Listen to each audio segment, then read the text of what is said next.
Hi అండి. SRH వరుసగా అయితే రెండో ఓటమినైతే చూసిందండి.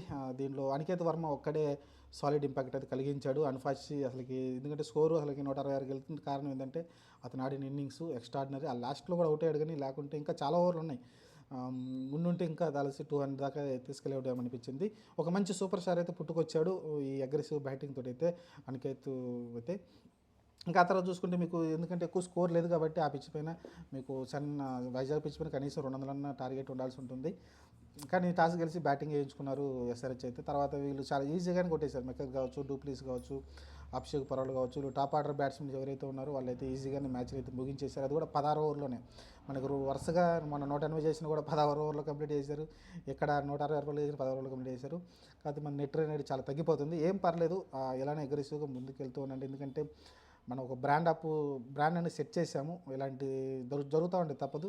అయినా అన్ని వికెట్లు వరుసగా స్టార్టింగ్లోనే అన్ని వికెట్లు పడిపోయినప్పటికీ 160 పరుగులు చేస్తున్నాం, 180 పరుగులు చేస్తున్నాం. కానీ బౌలింగ్లో మనం కొంచెం మెరుగవలసింది. 16 ఓవర్లకి మనం సమర్పిస్తున్నాం అంటే ఏంటి అర్థం? మీరు అర్థం చేసుకోవాల్సి ఉంటుంది. షమీ కానీ, హర్షల్ పటేల్ కానీ అంత ఇంపాక్ట్ కలిగించలేకపోతున్నారు. ఎందుకనో కానీ చూడాలి మరి. ఎందుకని బౌలింగ్ చాలా వీక్గా అనిపిస్తుంది నాకైతే. ఆ తర్వాత మీరు చూసుకుంటే ఇటు పక్క వచ్చేసి మిచెల్ స్టార్క్ ఎక్స్ట్రాడినరీ బౌలింగ్ తోటి, అలానే కుల్దీప్. స్టార్క్ ఏదైతే లాస్ట్ టైం కోల్కతాకు ఉన్నప్పుడు కూడా మనల్ని మ్యాచ్ అంటే మన ఫైనల్లో ఓడిపోయిన కారణం కూడా అతనే అయ్యాడు. మళ్ళీ ఇక్కడ కూడా చూస్తే మళ్ళీ ఎగ్జాక్ట్గా సేమ్ తన ఫామ్ని అయితే కొనసాగించాడు ఎస్ఆర్హెచ్ పైన తన బౌలింగ్ తోటి అయితే. సరే, ఓవరాల్గా అయితే జరిగినప్పటికీ ఒక అన్ఫార్చునేట్లీ రన్అట్ కూడా జరిగింది. అభిషేక్ శర్మ స్టార్టింగ్లోనే అదొకటి కొంచెం ప్రాబ్లం కలిగించింది. అతని నుంటే ఉన్న బౌలింగ్ పైన అటాక్ చేసి కొంచెం ప్రెజర్కి పెట్టేవాడేమో డీసీని. కానీ అన్ఫార్చునేట్లీ అవుట్ అయ్యాడు. చూశాడు సడన్గా మిస్అండర్స్టాండింగ్. అక్కడ ఈజీగా రన్ ఉంది, నాకు తెలిసి ఈజీ రన్ ఉంది.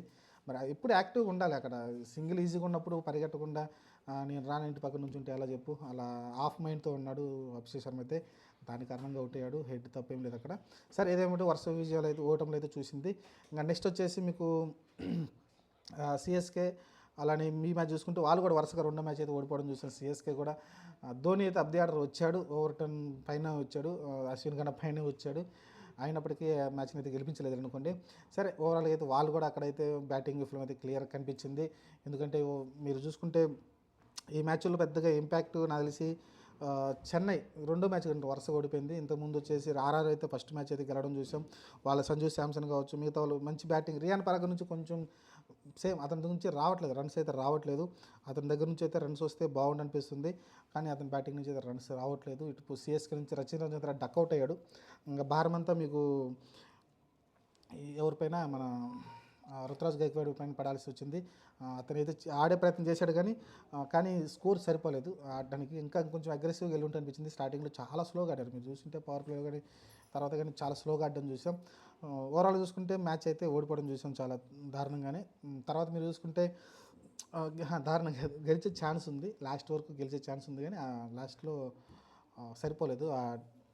మన ధోని గారు చూసి తెలిసిందే కదా, మళ్ళీ ఓటమి కారణం ఆయన అనుకోవచ్చు సిఎస్కేకి.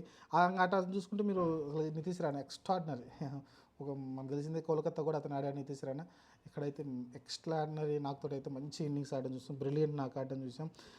అతను ఒక్కడే మీరు స్కోర్ చేసింది, మీకు మిగతా ఎవరూ చేయలేదు. మీకు నితీష్ రాణా ఒక్కడే 81 పరుగులు చేశాడు. మీకు రియాన్ పరాగ్ చూసుకుంటే 32 బాల్ 37 స్కోర్, చాలా స్లోగా ఆడడం చూసాం. సరే, మీకు టార్గెట్ అయితే మంచి 189 పరుగులు టార్గెట్ ఇవ్వగలిగారు. కానీ అక్కడ వాళ్ళు మంచిగా ఆడి ఉంటే, కొంచెం బెటర్గా ఆడి ఉంటే ఈజీగా అయితే చెన్నై సూపర్ కింగ్స్ మ్యాచ్ ఈజీగా గెలిచేవాళ్ళు. కానీ ఎవరు అసరంగా 4 వికెట్లు ఎక్స్ట్రాడినరీ.